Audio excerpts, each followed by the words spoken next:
नमस्कार किसान साथियों, गेहूं के अंदर आखिरी पानी कब कैसे लगाना चाहिए और कितना पानी लगाने से आपकी फसल जो है वो अधिक पैदावार देगी, अधिक बढ़िया उपज देगी, साथ में बचेगा आपका दवाइयों का और बीमारियों का स्प्रे का खर्चा भी।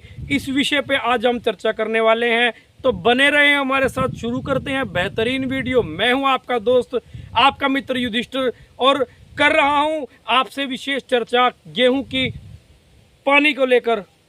तो किसान साथियों, अगर आपने हमारे चैनल को सब्सक्राइब नहीं किया है तो हमारे चैनल को सब्सक्राइब कीजिए, वीडियो को लाइक कीजिए और हाँ, कमेंट बॉक्स में बताएं कि आपको ये वीडियो कैसी लगी, कैसी लग रही है। तो साथियों, शुरू करते हैं आज की वीडियो। आप ये जो हमारे पीछे खेत देख रहे हैं, गेहूं का खेत है। इस खेत को, ये खेत जो है निसर चुका है, ये सारा ये देखिए। अब तक हमने अपने खेत के अंदर अगर कुछ कमाया है जिम्मेदार ने, वो कमाया है। ये देखिए, ये गेहूं यहाँ तक आ रही है हमारा, कोई गेहूं यहाँ तक आ रहा है, कोई हमारा छोटा है, कोई बड़ा है। तो अब तक जिम्मेदार ने क्या कमाया? एक तो भूस कमाया, तूड़ी कमाई। कितना भूस निकलेगा, कितनी तूड़ी निकलेगी, वो आप इतनी बढ़वार देखकर आप समझ सकते हैं, अंदाजा लगा सकते हैं। दूसरा जिम्मेदार ने क्या कमाया? ये देखिए, ये जो बालियां हैं, किसी जिम्मेदार ने इसके अंदर 55 बालियां बनाई, किसी ने 80 बनाई, किसी ने 78 बनाई, किसी ने कितनी बनाई। अभी तक तो हमने कमाया ये, लेकिन आखिरी सिंचाई अगर हम समय पे करेंगे, बढ़िया करेंगे, टाइम पे करेंगे, तो हमें मिलेगा क्या? 2 से 4 क्विंटल हमें अधिक उपज मिलने वाली है।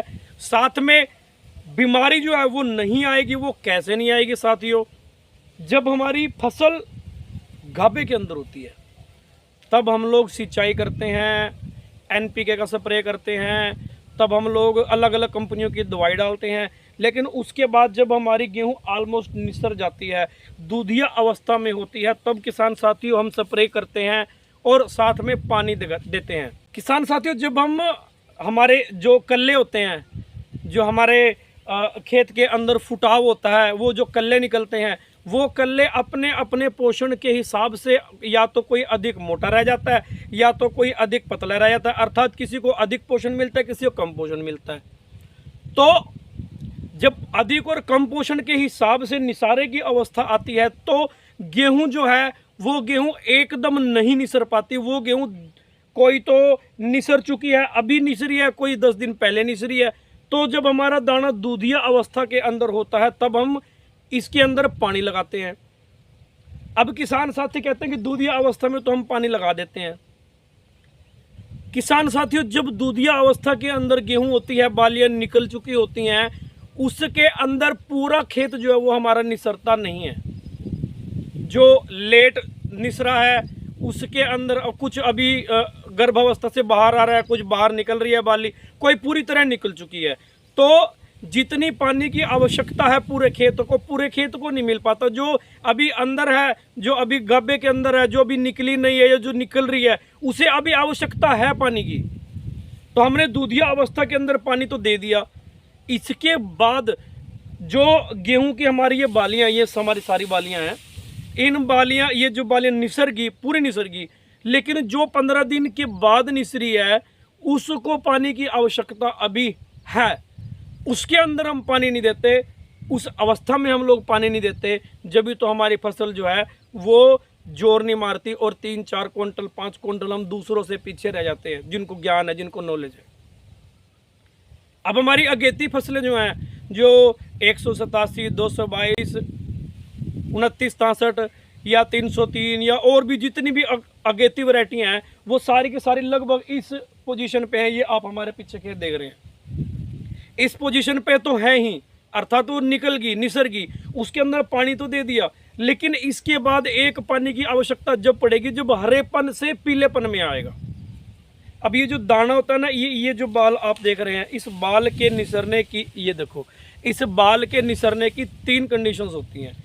एक तो जब ये दूधिया अवस्था होती है तब ये पूरी, और एक जब ये दूधिया से ठोस अवस्था होने लगती है, दूसरी अवस्था तब होती है, और तीसरा तो दाना पक जाता है। ये 3 अवस्था के अंदर हमने इसे आज बांट के आपको बताने का प्रयास किया है। जब ये हमारा पूरा खेत जो दूधिया अवस्था में होने वाला है, ये देखिए हमारी बाली जो है ये हरे से पीलेपन में आने, ये जब दूध बनाती है तब एक पानी पूरे खेत को ज़रूरत है। लेकिन उसके कुछ दिन के बाद हमें ज़रूरत है जब हमारी वो जो 10, 15, 20% हमारी खेत जो है वो लेट निसरा है, उसे भी आवश्यकता है। किसान साथियों, ये निसारे के साथ साथ पानी के साथ साथ हमें आवश्यकता है NPK 0050 डालने की। NPK 0050 क्या होता है, इसके लिए हम आपके साथ एक अलग वीडियो के द्वारा शेयर करेंगे। NPK 0050 के अंदर पोटाश होती है। पोटाश जो है वो जितना भी हमारे खेत ने भोजन बनाया है उसे इस दाने तक लाने का कार्य करती है। अब बात आती है कि हमें पानी कैसे देना है। ये तो आवश्यकता होगी हमें कितने पानी देने हैं निसारे पे, कितने पानी में हमारी गेहूं अब इस समय के बाद पक जाएगी।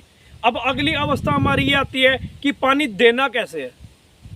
आज हम देख रहे हैं कि अब बहुत हवा चल रही है। ये देखो सारे के सारे जो हमारा खेत जो है वो लहलहा रहा है।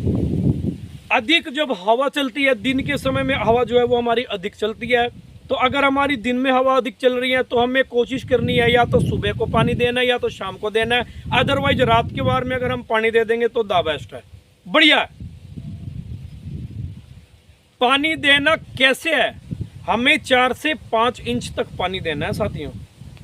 अगर हम अपने खेत में अधिक पानी लगा देते हैं उससे क्या होगा, हमारा खासतौर करनाल क्षेत्र या नदी के आसपास के जितने भी इलाके हैं उन इलाकों में पीला रतुआ, येलो रस्ट अधिक आती है।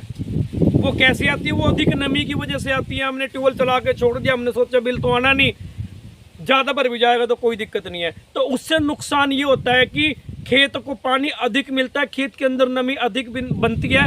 हम अपने खेत के अंदर खुद बीमारियों को बुला रहे हैं, न्योता दे रहे हैं, बीमारी को कहते हैं कि आ जाओ आ जाओ आ जाओ। अब पीला रतुआ अकेला नहीं आएगा, पीला रतुआ आएगा तो वो अपने साथ एक बीमारी और लेकर आएगा जो आप मच्छर वगैरह देखते हैं, जिसको हम लोग तेला या चेपा बोल देते हैं, वो जरूर लेके आएगा। और किसान साथियों, आपको मैं ये बताना चाहूँगा, ये बात शेयर करनी बहुत ज़रूरी है कि हम लोग कभी भी किसान साथियों की सामान्यतः मानसिकता ये है कि एक दवाई का स्प्रे कभी नहीं करते।